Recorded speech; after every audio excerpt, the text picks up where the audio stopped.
마태복음 21장 1에서 11절 말씀입니다. 21장.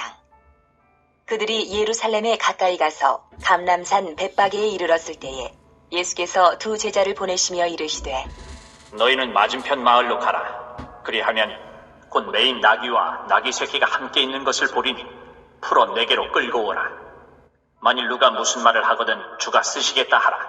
그리하면 즉시 보내리라. 하시니 이는 선지자를 통하여 하신 말씀을 이루려 하심이라. 일러스되 시온 딸에게 이르기를 내 왕이 내게 임하나니 그는 겸손하여 나귀 곧 멍에 매는 짐승의 새끼를 탔도다 하라. 하였느니라. 제자들이 가서 예수께서 명하신 대로 하여 나귀와 나귀 새끼를 끌고 와서 자기들의 겉옷을 그 위에 얹음에 예수께서 그 위에 타시니 무리의 대다수는 그들의 겉옷을 길에 펴고 다른 이들은 나뭇가지를 베어 길에 펴고 앞에서 가고 뒤에서 따르는 무리가 소리 높여 이르되 호산나 다윗의 자손이여 찬송하리로다. 주의 이름으로 오시는 이여 가장 높은 곳에서 호산나 하더라. 예수께서 예루살렘에 들어가시니 온 성이 소동하여 이르되 이는 누구냐? 하거늘 무리가 이르되 갈릴리 나사렛에서 나온 선지자 예수라. 하니라. 사랑하는 형제 여러분, 3월 29일 월요일 고난주간 새벽 목상에 오신 것을 환영합니다. 이번 한 주간의 새벽 목상과 저녁 목상은 예수님의 고난주간 행적을 중심으로 진행하겠습니다.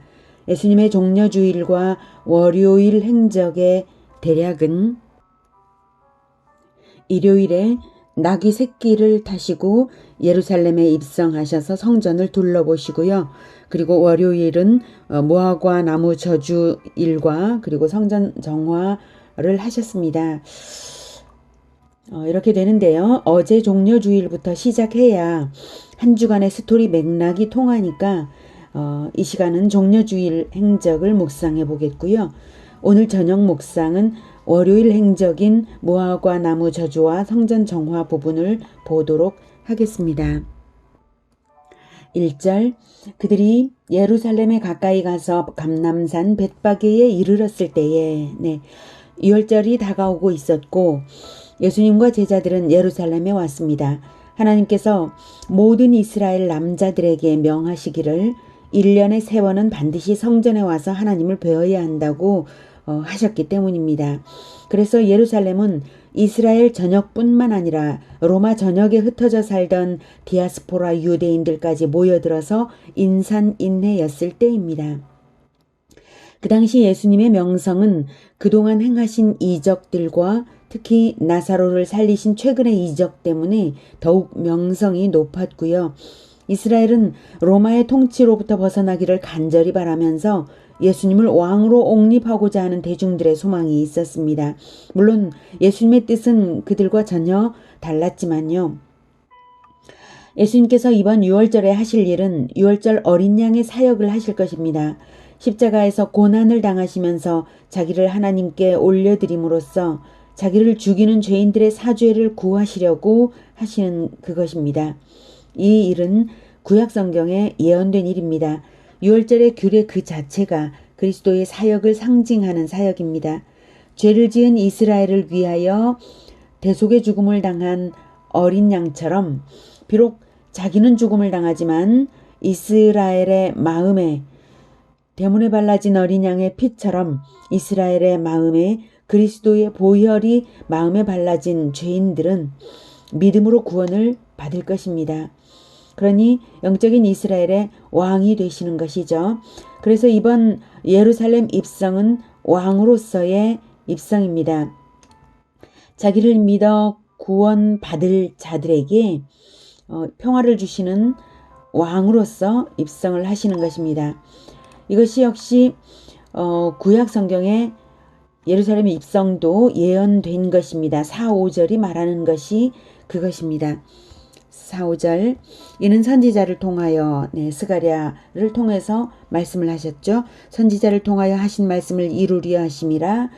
일러스되 시온 딸에게 이르기를 내 왕이 내게 임만하니 그는 겸손하여 나귀 곧 멍에 매는 짐승의 새끼를 탔도다 하라 하였느니라. 스가랴 9장 9절입니다. 스가랴 9장 9에서 12절을 보면, 자, 먼저 9절. 시온에 따라 크게 기뻐할지어다. 예루살렘에 따라 즐거이 부를지어다. 보라, 내 왕이 내게 입마시나니 그는 공의로우시며 구원을 베푸시며 겸손하여서 나귀를 타시나니 나귀의 작은 것 곧 나귀 새끼니라. 이렇게 예언되었고요. 시온의 딸, 예루살렘의 딸은 둘 다 동일하게 예루살렘 주민 또는 이스라엘 사람들을 의미하지만 영적으로는 왕이신 예수님을 영접하는 왕의 백성들, 예수님의 백성들을 의미합니다. 이 당시에는 그리스도를 남편을 기다리듯이 기다리는 백성들을 의미합니다. 왕이신데 말을 타시는 것이 아니라 짐을 져 나르는 나귀 새끼를 타시는 이유는 10절에 나오죠. 내가 에브라임의 병거와 예루살렘의 말을 끊겠고, 네, 말을 끊는다고 했습니다. 병거를 끊는다는 것입니다. 전쟁하는 활도 끊으리니 그가 이방 사람에게 화평을 전할 것이요 그의 통치는 바다에서 바다까지 이르고 유브라데 강에서 땅끝까지 이르리라. 이렇게 전쟁을 끊으실 분이 병거를 타실 이유가 없으시죠. 그래서 나귀 그것도 나귀 새끼를 타시고 들어오시는 것이고, 그리고 이 평화의 왕의 통치는 온 세계에 이르를 것입니다. 화평을 전할 왕이기 때문에 나귀 새끼를, 그리고 그리스도의 통치는 장차 온 세계로 확장될 것을 말하는 것입니다. 그런데 이렇게 왕이신 그리스도의 통치가 이루어지는 승리의 원인은 언약의 피를 뿌리는 일 때문입니다. 11절. 또 너로 말할진대 내 언약의 피로 말미암아 내가, 즉 하나님 아버지가 네 갇힌 자들을, 즉 그리스도의 갇힌 자들을 이라는 말은 죄에 갇혀져 있는 자들이죠. 그리스도에게 구원받을 자들을 물 없는 구덩이에서 놓았나니 내 언약의 피로 말미암아, 즉 그리스도가 흘릴 피는 언약의 피가 될 것입니다. 자기 피를 하나님께 드려서 자기를 믿는 자들이 평화를 얻도록 하나님과 그리스도 사이에 언약의 피가 되고, 또한 그 피가 사람들의 마음 문에 발라져서 그 사람들이 언약 백성이 되게 하는 것입니다. 죄에 갇힌 자들이 해방될 결정타가 될 것이 바로 십자가의 죽음, 십자가의 보혈입니다.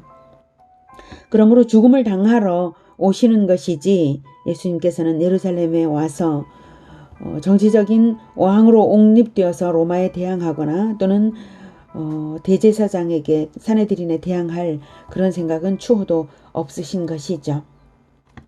12절에 갇혀있으나 소망을 품은 자들아 너희는 요새로 돌아올지니라. 내가 오늘도 이르노라. 내가 네게 갑절이나 갚을 것이라.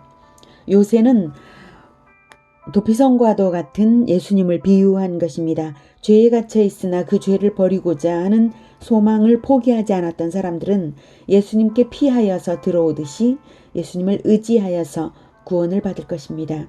자, 그러려면 그리스도는 평화의 왕이 되어야 하고 나귀 새끼를 탐으로써 구약의 예언대로 이루어져야 합니다. 그래서 예수께서 두 제자를 보내시며 이르시되 너희는 맞은편 마을로 가라. 그리하면 곧 매인 나귀와 나귀 새끼가 함께 있는 것을 보리니 풀어 내게로 끌고 오라 하신 것이고요. 만일 누가 무슨 말을 하거든 주가 쓰시겠다 하라. 그리하면 즉시 보내리라 하셨습니다. 예수께서 말씀만 하시면 자기 것을 내어드릴 마음이 얼마든지 있는 사람들이 있었기도 했어요. 그래서 제자들이 나귀 새끼를 데려오는 것도 아무 문제가 없었죠.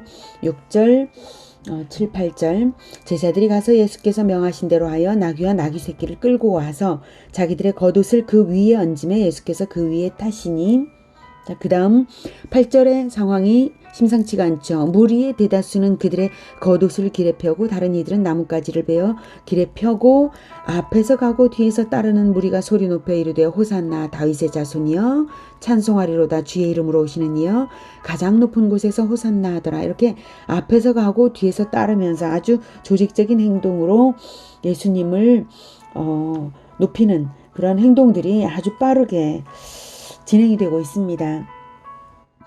이 무리는 유월절을 지키러 온 무리인데요. 방금 말씀드린 바와 같이 그리스도를 왕으로 옹립하고자 하는 사람들입니다. 그래서 기회를 포착했고 그들의 겉옷과 나뭇가지를 카펫처럼 펴서 왕을 환영하는 것입니다. 그들 중에는 아마도 열심당원들이 많이 있을 것입니다. 열심당원들은 혁명당원, 말하자면 혁명당원입니다.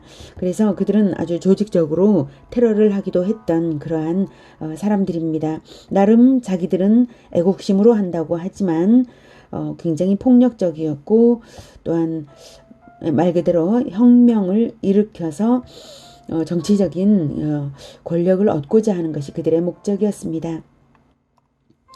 대중이 원하는 바를 예수님께서 이루어 주실 것은 아니고요. 대중과 예수님의 마음은 전혀 동상이몽이었지만 어쨌거나 예언은 이루어지고 있습니다. 이렇게 하나님의 뜻은 이렇게 반드시 이루어집니다. 누구들을 사용하시든지 말입니다. 이렇게 하나님의 뜻이 이루어지고자 할 때에 자기 자신을 내어드려서 하나님의 뜻에 합당하게 사용하시게 할 나귀 새끼 같은 자들이 오히려 필요합니다. 물론 나귀 새끼니까 자기 능력이 없고 자기 능력으로 일할 만큼 힘이 갖추어지지는 않았죠. 예수님도 그것을 아십니다. 그러나 오히려 그러므로 말미암아 주께서 쓰시겠다 하시면서 주의 능력으로 일을 이루시고 주께서 쓰시겠다라고 하셨죠. 주께서 쓰시겠다. 그러면서 주의 능력으로 일을 이루실 것입니다. 나귀 새끼 키가 너무 작은데 예수님의 다리 길이보다도 더 짧았을 가능성이 높죠. 그래서 예수님께서 나귀 새끼를 타셨을 때 굉장히 불편하셨을 거예요. 나귀 새끼에게 타신 것이 아니라 나귀 새끼를 가랑이에 끼고 예수님의 다리로 걸으시지 않았을까 싶은 그런 아주 우스꽝스러운 장면이 연출되었을 것입니다만은 아무튼 주의 능력으로 그런 장면이 오히려 주의 능력으로 일을 하신다는 것을 상상하게 합니다. 주의 능력으로 일을 이루시고 주의 영광으로 나타내실 나귀 새끼 같은 자들을 주님은 원하십니다. 내 능력이 너무 적어서 하나님이 쓰시지 않으실 거야. 그래서 내어드릴 필요가 없어. 이렇게 하시지 마시기를 바랍니다. 상황을 주도하고자 하는 선동력이 필요한 것이 아니라 그저 주께 쓰임받는 그것을 원하여서 자기 등을 내어드릴 어린 나귀 같은 자들, 그런 사람들을 하나님께서 원하시고 부르시고 사용하시는 것입니다. 그렇게 사용하시는 주님께서 우리를 그렇게 사용하시도록 등을 내어드리시기를 축복합니다. 내 뜻을 버리고 내 계획을 버리고 하나님의 뜻에 합당하게 하나님의 방법으로 나의 섬김을 받으실 주님을 찬양합니다. 여러분들에게 그렇게 이루어지기를 축복합니다. 기도하겠습니다. 하나님 감사합니다. 하나님께서 겸손한 자를 사용하시고 능력 없는 자를 사용하시는 것 정말 감사합니다. 우리가 능력이 없기에 주님을 더욱 의지하여서 주님의 뜻에 합당하게 내어드리기만 함으로써 쓰임 받는 것이오니 우리를 사용하여 주시옵소서. 그리하여서 왕으로서 온 백성들을 위하여서 보혈을 뿌려주시는 그 일을 하시고 우리를 백성으로 삼아 또한 구원받게 하시는 그 예수님의 은혜로움을 감사드리고 찬양합니다. 예수님께서 하신 그 일, 언약의 피를 뿌리신 일, 그것을 온 세계에 알릴 수 있도록 우리를 사용하여 주시옵소서. 나귀 새끼처럼 등을 내어드리겠습니다. 예수님의 이름으로 기도드립니다. 아멘. 이어지는 시간은 개인 기도 시간입니다.